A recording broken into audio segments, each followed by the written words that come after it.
అండి అందరికీ. నేను మీ Vineetha. Welcome to Vineetha vlogs. ఏంటి వీడియోస్‌ని ఎవరు మిస్ అవ్వడం లేదా? కనీసం ఒక్క మెసేజ్ కూడా లేదు. ఓకే.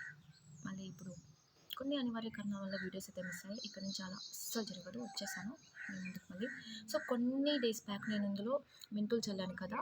సో, యూజ్ చేసినంత చేసుకొని నేను కొన్ని అలా వదిలేసాననమాట. ఎప్పుడు మెంతుకూర తింటాం కానీ జస్ట్ నేను తింటాను. మెంతులు ఎలా కాస్తాయని నాకు తెలియదబ్బా. తెలిసిన వాళ్ళు ఇగ్నోర్ చేసేయండి.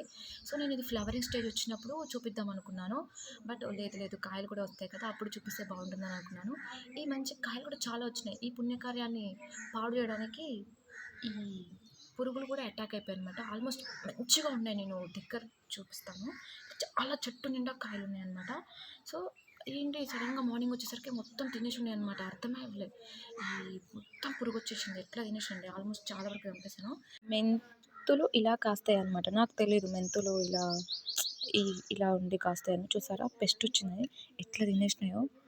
ఉన్నాయి మొత్తం పాడు చేసి పడేసినాయి. కొన్ని చెట్లలో కూడా మంచిగా ఫ్లవరింగ్ ఉంది. ఇది ఫ్లవర్. ఓకే, మెంతుల్లో ఫ్లవర్ ఇలా ఉంటుంది. ఇది ఫ్లవర్, ఇవి కాయలు. ఇది చూద్దాం, ఈ పురుగులన్నీ చంపేసి మెంతులు వస్తాయా రావా సక్సెస్ఫుల్గా చూసేద్దాం. ఓకే, వీడియో నచ్చితే లైక్ చేయండి, షేర్ చేయండి, కామెంట్ చేయడం మాత్రం మర్చిపోకండి. బాయ్ అందరికీ.